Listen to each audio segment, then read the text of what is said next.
साथियों, आप सभी का विजय प्लेटफॉर्म पर स्वागत है। इस वीडियो में हम लोग कुछ महत्वपूर्ण करंट अफेयर को देखेंगे तथा उनसे संबंधित महत्वपूर्ण बिंदुओं की भी चर्चा करेंगे। और इस वीडियो के पीडीएफ के लिए लिंक डिस्क्रिप्शन में दिया गया है, जहां से जाकर आप पीडीएफ को डाउनलोड कर सकते हैं। तो वीडियो को प्रारंभ करते हैं। सबसे पहले बात करेंगे हम लोग देहिंग पटकई वन्यजीव अभ्यारण्य के बारे में। तो यह चर्चा में क्यों आया? तो चर्चा में इसलिए आया कि हाल ही में national board for wild life अर्थात NBW या राष्ट्रीय वन्यजीव जो बोर्ड है, उसने असम में देहिंग पटकई वन्यजीव अभ्यारण्य के एक हिस्से जिसका नाम है शालेकी, इसमें कोयला खनन की सिफारिश की। हुआ यह था कि national board for wild life ने जुलाई 2019 में खनन क्षेत्र का आकलन करने के लिए एक समिति बनाई थी। इसी समिति की रिपोर्ट पर यह सिफारिश की गई है। तथा यह जो सालेकी जहाँ पर कोयला खनन किया जाएगा, यह कोयला खनन किसके द्वारा किया जाएगा? तो यह कोयला खनन जो है कोल इंडिया लिमिटेड की एक इकाई जिसका नाम है नॉर्थ ईस्टर्न कोल फील्ड, इसके द्वारा इस खुदाई की जाएगी। तथा यह जो सालेकी जगह है जहाँ पर कोयला खनन होना है, यह देहिंग पटकई एलिफेंट रिजर्व का एक हिस्सा है, जिसमें देहिंग पटकई वन्यजीव अभ्यारण्य के 111.19 वर्ग किलोमीटर क्षेत्र में फैले वर्षावन और शिवसागर, डिब्रूगढ़ तथा तिनसुकिया जिलों में कई आरक्षित वन जो है वो इसके अंतर्गत शामिल हैं। तो यहाँ याद रखिएगा, यह जो देहिंग पटकई वन्यजीव अभ्यारण्य है, या तो देहिंग पटकई वन्यजीव अभ्यारण्य भी है और देहिंग पटकई एलिफेंट रिजर्व भी है। अब हम लोग बात कर लेते हैं थोड़ा सा देहिंग पटकई वन्यजीव अभ्यारण्य के बारे में। तो याद रखिएगा, यह जो अभ्यारण्य कहाँ पर है, वो असम के डिब्रूगढ़ और तिनसुकिया जिलों में है। तो कहाँ पर है? तो असम में है। ठीक है।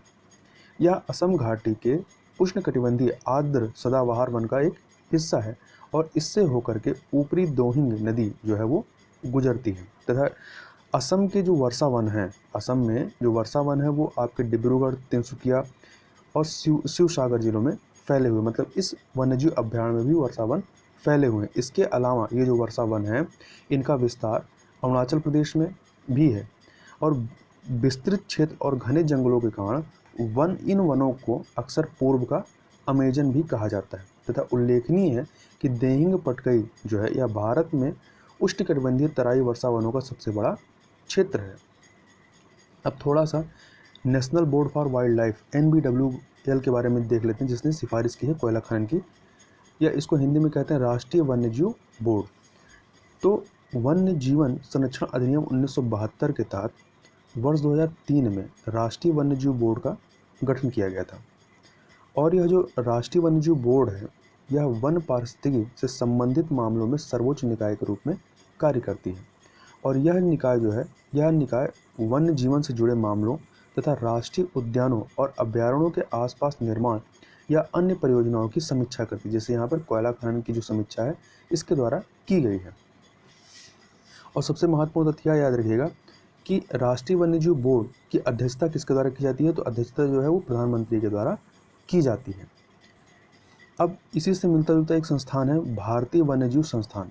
तो ये ऊपर वाला राष्ट्रीय वन्यजीव बोर्ड था और ये भारतीय वन्यजीव संस्थान है। तो थोड़ा कंफ्यूज मत होइएगा, तो इसको भी थोड़ा सा देख लेते हैं, जिसको इंग्लिश में कहते हैं wild life institute of India या WII।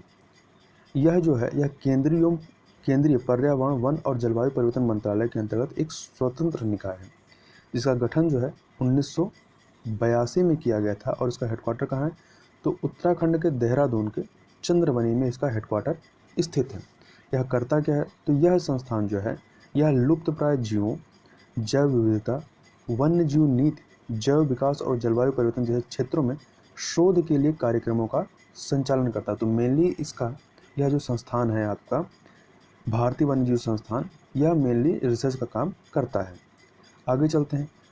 अगला है कृषि कल्याण अभियान। तो कृषि कल्याण अभियान चर्चा में क्यों आया? याद रखिए, कृषि कल्याण अभियान कोई यह नया अभियान नहीं है, बल्कि यह पुराना ही अभियान है। तो हुआ यह कि 23 अप्रैल 2020 को केंद्रीय कृषि एवं किसान कल्याण मंत्री ने बताया कि कृषि कल्याण अभियान के तीसरे चरण में किसानों की आय दोगुनी करने हेतु विविध कृषि पद्धतियों के लिए लगभग 17 लाख किसानों को प्रशिक्षित करने की योजना बनाई गई है। तो सबसे पहले हम लोग जान लेते हैं ये कृषि कल्याण अभियान है क्या। तो कृषि एवं किसान कल्याण मंत्रालय ने 2022 तक किसानों की आय दोगुनी करने के लक्ष्य को ध्यान में रखते हुए 1 जून 2018 से 31 जुलाई 2018 तक के लिए कृषि कल्याण अभियान की शुरुआत की थी। तो यह इसका पहला चरण था। याद रखिए 2018 में इसको चालू किया गया था। इस अभियान के तहत किया गया जाता है, तो इस अभियान के तहत किसानों को उत्तम तकनीक एवं आय बढ़ाने के बारे में सहायता और सलाह प्रदान की जाती है कि किस प्रकार से आप उत्तम तकनीकों का प्रयोग करके अपनी आय को बढ़ा सकते हैं। तो इसका कुल मिला के लक्ष्य जो है 2022 तक किसानों की आय को दोगुना करना है। तथा आगे देखें तो जो कृषि कल्याण अभियान है, इसको देश के 112 जो आकांक्षी जिले हैं, एस्पिरेशनल डिस्ट्रिक्ट हैं, उसमें लागू किया जा रहा है। और कृषि कल्याण अभियान के अब तक 2 चरण पूरे हो चुके हैं और यह जो अभी बात हुई है, तीसरा चरण प्रारंभ करने की बात हुई है। अब तक जो 2 चरण पूरे हुए हैं उसमें 11.5 लाख किसानों को कृषि विज्ञान केंद्र, किसके द्वारा, कृषि विज्ञान केंद्र के द्वारा प्रशिक्षित किया जा चुका है। और अभी नए 17 लाख को और प्रशिक्षित किया जाना है तीसरे चरण के माध्यम से। यह जो कृषि कल्याण अभियान है, यह आकांक्षी जिलों अर्थात एस्पिरेशनल डिस्ट्रिक्ट के 1000 से अधिक आबादी वाले प्रत्येक 25 गाँव में चलाया जा रहा है। तो याद रखिएगा, यह जो योजना है, यह जो भी आकांक्षी ज़िले हैं, तो उस आकांक्षी ज़िले में ऐसे गांव जिनकी आबादी क्या है, 1000 से अधिक है, तो ऐसे 25 गांवों को चुना जाएगा और इन 25 गांवों का एक क्लस्टर बनाया जाएगा और इनको जो है कृषि विज्ञान केंद्र के द्वारा प्रशिक्षित किया जाएगा। और इन गांवों का जो चयन है वो ग्रामीण विकास मंत्रालय के ने नीति आयोग के दिशा निर्देशों के अनुसार किया। तो याद रखिए कि इसका चयन किसके द्वारा किया गया, तो ग्रामीण विकास मंत्रालय के द्वारा किया जाता है और किसकी गाइडलाइन पे, नीति आयोग के गाइडलाइन के द्वारा। तथा यदि ऐसे ज़िले, ऐसे आकांक्षी ज़िले जिनमें गाँवों की संख्या जो है 25 से कम है, मतलब ऐसे 25 गाँव मिलते ही नहीं हैं, तो वहाँ पे क्या होगा, वहाँ 25 से कम जितने भी गाँव होंगे, ऐसे गाँव जिनकी आबादी 1000 से अधिक है, उन सारे गाँवों को इस योजना के तहत कवर किया जाएगा। तथा एक ज़िले के, मतलब जितने भी 112 आकांक्षी ज़िले हैं, तो इन प्रत्येक ज़िले के 25 गाँव का एक क्लस्टर बनेगा। तो इन 25 गाँव में समग्र समन्वय और कार्यान्वयन जो है उस जिले का जो कृषि विज्ञान केंद्र होगा उसके द्वारा किया जाएगा। अब जब आकांक्षी जिलों की बात हुई है तो हमें पता होना चाहिए कि ये आकांक्षी जिले होते क्या हैं या एस्पिरेशनल डिस्ट्रिक्ट हैं क्या। तो इनके बारे में बात करें तो जनवरी 2018 में शुरू किए गए कार्यक्रम आकांक्षी जिलों का परिवर्तन या ट्रांसफॉर्मेशन ऑफ एस्पिरेशनल डिस्ट्रिक्ट का जो उद्देश्य है वो देश के कुछ सबसे अधिक पिछड़े जिलों में तेज़ी से और प्रभावी परिवर्तन लाना। मतलब इस योजना के तहत क्या किया गया कि देश के 112, इसके तहत 112 ज़िले हैं, तो 112 ऐसे ज़िलों को चुना गया जो काफ़ी अनेक पैरामीटर में काफ़ी पीछे हैं। अब इनको क्या किया गया, इनमें यहाँ पे क्या करना था, प्रभावी परिवर्तन करके करना था जिससे कि ये आगे बढ़ सकें। तो यह जो कार्यक्रम है आकांक्षी जिले कार्यक्रम, यह कार्यक्रम प्रत्येक जिले की क्षमता पर ध्यान केंद्रित करेगा। मतलब जो 112 जिले चुने गए हैं उसमें से प्रत्येक जिले पे कि क्या ज़रूरत है, किन किन पैरामीटर पे वो मतलब ख़राब है और कहाँ कहाँ पर सुधार किया जा सकता है जिससे जल्द से जल्द वो आगे बढ़ सके। तो यह प्रत्येक जिले की क्षमता पर ध्यान केंद्रित करेगा। तो इस प्रकार से प्रत्येक जिले की अलग अलग क्षमता होगी।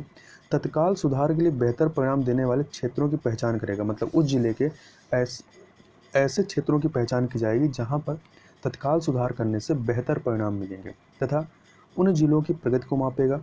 और जिलों की रैंकिंग, जो 112 जिले हैं इनकी क्या किया जाएगा, रैंकिंग जारी की जाएगी। तो जब रैंकिंग होगी तो क्या होगा, कोई अच्छा प्रदर्शन करेगा, कोई ख़राब प्रदर्शन करेगा।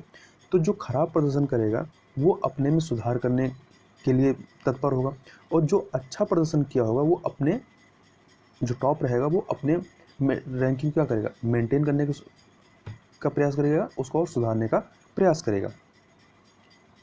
तथा ये जो जिले हैं, जिलों को अपने राज्य में इसमें क्या किया जाएगा, तो जिलों को अपने राज्य में सबसे अच्छे जिले के समान स्थिति में पहुँचने के लिए प्रोत्साहित किया जाता है।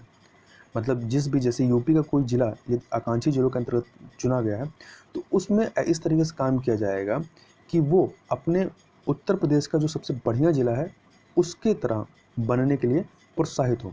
और जब यह उस चीज़ को अचीव कर लेगा तो उसके बाद में प्रतिस्पर्धी तथा सहकारी संघवाद की भावना से दूसरों से प्रतिस्पर्धा करके और दूसरों से सीखकर देश के सर्वश्रेष्ठ में से एक बनने के लिए उनको प्रेरित किया जाएगा। मतलब देश के जो सबसे अच्छे जिले हैं उस तरीके से आप बनिए।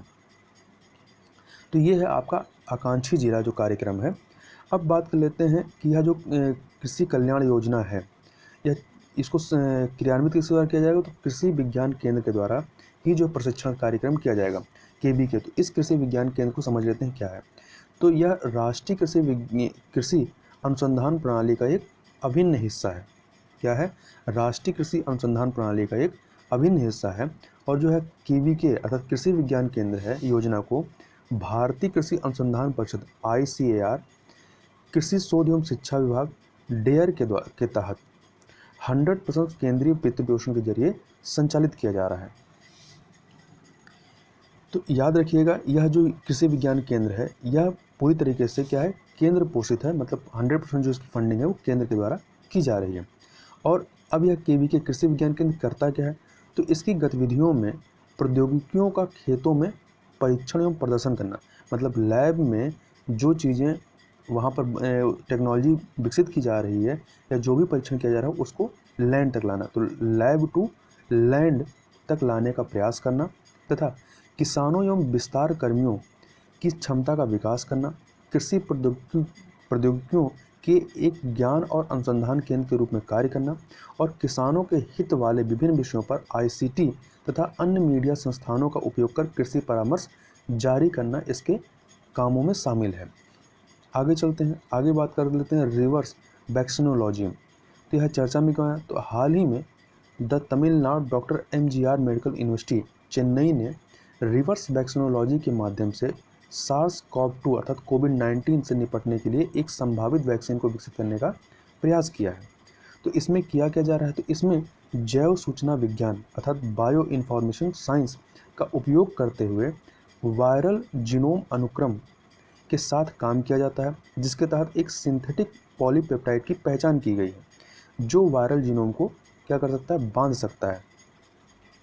और अगले चरण में उत्तक सेल लाइनों पर इस पॉलीपेप्टाइड का परीक्षण किया जाएगा। तो अभी तक यह जो परीक्षण है यह अभी पहले चरण में, तो पहले चरण को ही पूरा किया गया है, अब दूसरा चरण किया जाएगा।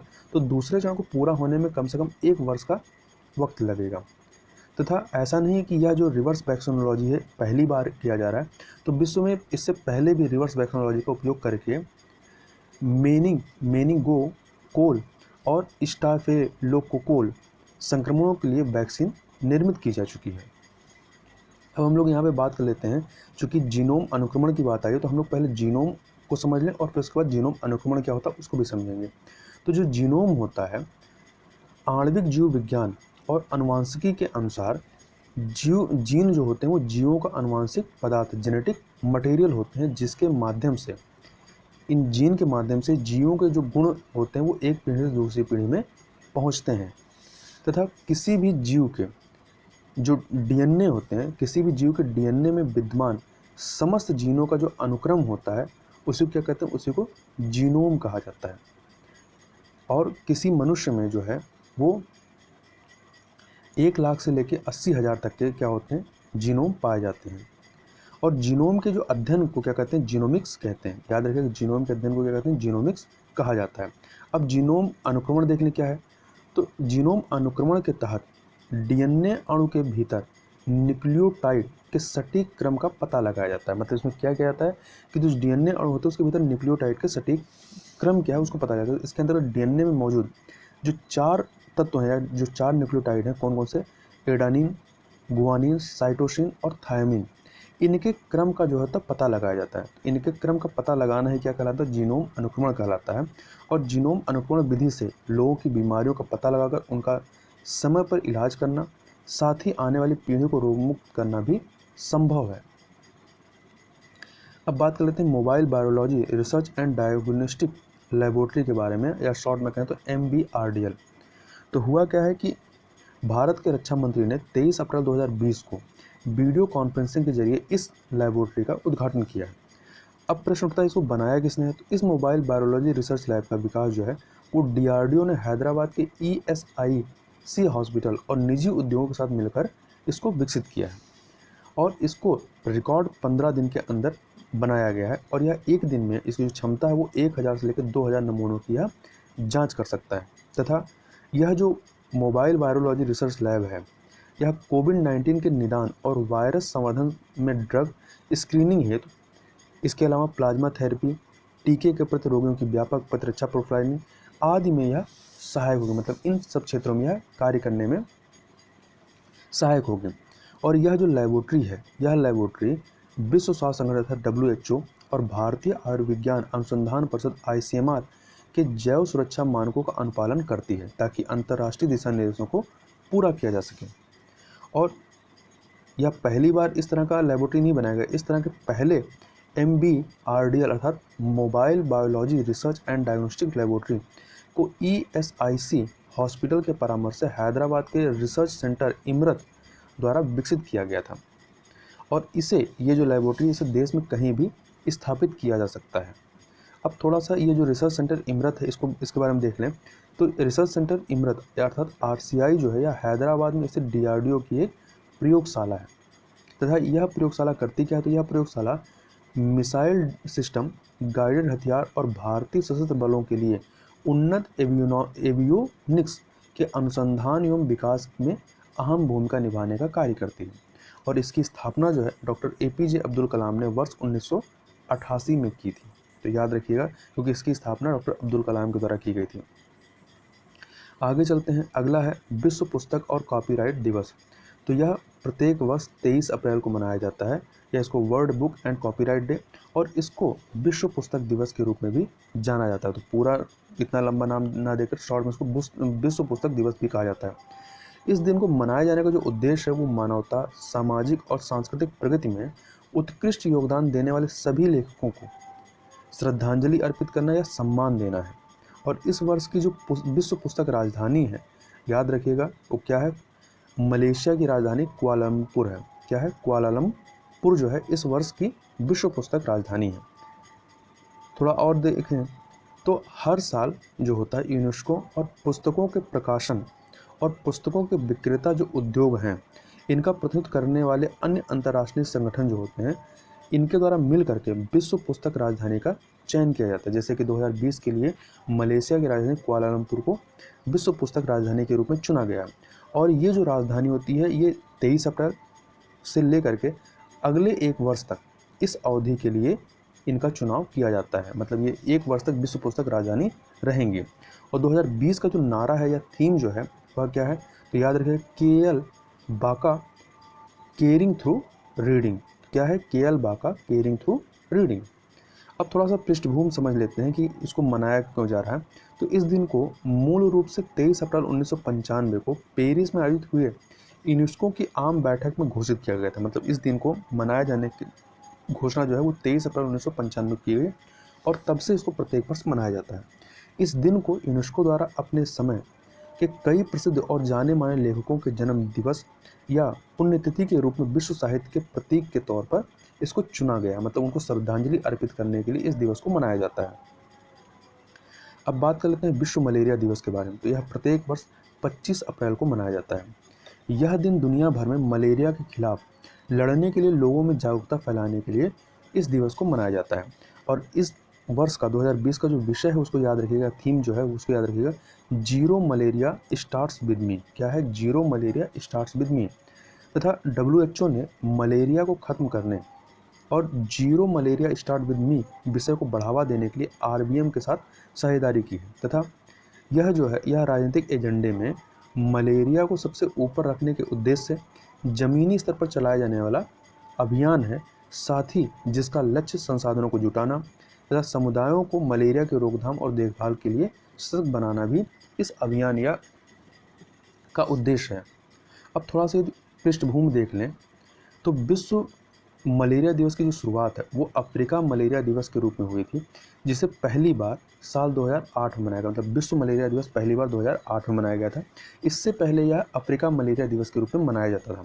तो मूल रूप से यह मलेरिया के बारे में जागरूक करने का एक अवसर है जो 2001 के बाद से अफ्रीकी सरकारों द्वारा मनाया। मतलब 2001 से जो है यह जो मलेरिया दिवस है वह अफ्रीकी सरकारों के द्वारा मनाया जाता था 2001 से। तो इसलिए इसको अफ्रीकी मलेरिया दिवस कहा जाता था। तथा जो अफ्रीकी सरकारें थीं उन्होंने प्रगति के लक्ष्य को ध्यान में रखते हुए काम किया, जिसका उद्देश्य मलेरिया को नियंत्रित करना और अफ्रीकी देशों में इसकी मृत्यु दर को घटाना था। तथा विश्व स्वास्थ्य सभा के 60वें सत्र में 2007 में WHO द्वारा प्रायोजित एक बैठक में प्रस्तावित किया गया कि दुनिया भर के देशों में मलेरिया के अस्तित्व की पहचान करने और लोगों में जागरूकता लाने के लिए अफ्रीकी मलेरिया दिवस को विश्व मलेरिया दिवस में बदल दिया जाए, ताकि मलेरिया जैसे रोग से विश्व स्तर पर लड़ने का प्रयास किया जा सके। तो 2008 से क्या किया गया, इसको विश्व मलेरिया दिवस के रूप में मनाया जाने लगा। अब मलेरिया के बारे में थोड़ी बात कर लें। तो मलेरिया जो है यह प्लाज्मोडियम परजीवियों के कारण होने वाला एक मच्छर जनित रोग है, और यह परजीवी संक्रमित मादा किस मच्छर के होता है, तो मादा एनोफिलीज जो मच्छर होता है उसके काटने से यह फैलता है। तो याद रखिएगा, यह परजीवी से होने वाला रोग है, और यह रोग जो है यह मुख्य रूप से उष्णकटिबंधीय और उपोष्णकटिबंधीय क्षेत्रों में अधिक पाया जाता है। जैसे कि यह जो अफ्रीका कॉन्टिनेंट है वहाँ पर यह रोग बहुत ज़्यादा पाया जाता है, तथा इसके रोकथाम के लिए वेक्टर नियंत्रित वेक्टर कंट्रोल मलेरिया संचरण को रोकने और काम करने का एक मुख्य तरीके के रूप में इसका प्रयोग किया जाता है। तथा एक चीज़ और मलेरिया के बारे में याद रखिएगा, तो मलेरिया जो है एक प्रकार का बुखार है, क्योंकि इसमें बुखार आता है, जिसके लक्षण जो होते हैं मलेरिया के वो आमतौर पर संक्रमित मच्छर के काटने से 10 से 15 दिनों के बाद ही दिखाई पड़ते हैं। उसके प्रारंभिक अवस्था में जो इसके लक्षण होते हैं क्या होते हैं, बुखार आना, सिर दर्द होना और ठंड लगना इसके कॉमन लक्षण हैं। तथा एक चीज़ और याद रखिएगा कि भारत ने 2027 तक मलेरिया मुक्त होने और 2030 तक मलेरिया को जड़ से ख़त्म करने का लक्ष्य रखा। तो यह टारगेट आपसे पूछा जा सकता है कि मलेरिया भारत का लक्ष्य मलेरिया मुक्त होने का कब तक है, तो 2027 तक, और पूरी तरीके से जड़ से ख़त्म करने का 2030 तक है। जबकि जो SDG सस्टेनेबल डेवलपमेंट गोल है या जो विश्व स्तर पर वो 2030 तक मलेरिया मुक्त होने का है। तथा भारत ने जुलाई 2017 में मलेरिया उन्मूलन के लिए एक राष्ट्रीय रणनीतिक योजना बनाई। इसका नाम है राष्ट्रीय रणनीतिक योजना 2017-2022, मतलब 5 वर्षों की यह योजना बनाई गई। अब लास्ट में एक प्रश्न देख लेते हैं। प्रश्न है कि बुद्ध की जीवनी जो बुद्धचरित है इसके रचनाकार कवि निम्न से कौन है। अश्वघोष हैं, पार्श्व हैं, वसुमित्र हैं या नागार्जुन हैं। तो इसके जो रचनाकार हैं बुद्धचरित के वो कौन है, अश्वघोष हैं। अब थोड़ा सा और देख लें, तो बुद्धचरित के रचनाकार जो कवि अश्वघोष हैं ये कुषाणों के सबसे प्रसिद्ध शासक कनिष्क के दरबार में रहते थे। तो याद रखिएगा, अश्वघोष कनिष्क के दरबार से संबंधित थे, और इस समय जब इन्होंने यह लिखा तो इस समय अश्वघोष तथा अन्य बौद्ध विद्वानों ने अब संस्कृत में लिखना प्रारंभ कर दिया था। इसके पहले क्या प्राकृत भाषा में लिखा जाता था। तथा पार्श्व और वसुमित्र जो थे जैसे बौद्ध दार्शनिक तथा नागार्जुन जैसे विद्वान जो है कनिष्क के दरबार में विद्वान थे। तो याद रखिएगा, अश्वघोष, पार्श्व, नागार्जुन, वसुमित्र ये चारों के चारों जो हैं ये अश्वघोष के दरबार ये कनिष्क के दरबार से संबंधित है। क्योंकि कई बार पूछ लेता है कि निम्न में से कौन कनिष्क के दरबार से संबंधित बताइए, तो इन चारों के नाम याद रखिएगा, ये चारों ही कनिष्क के दरबार से संबंधित है। तो इस वीडियो में यह कुछ महत्वपूर्ण करंट अफेयर थे जिनको हमने यहाँ पर देखा। तो इस वीडियो में बस इतना ही। तो मिलते हैं नेक्स्ट वीडियो में, तब तक के लिए बहुत बहुत धन्यवाद।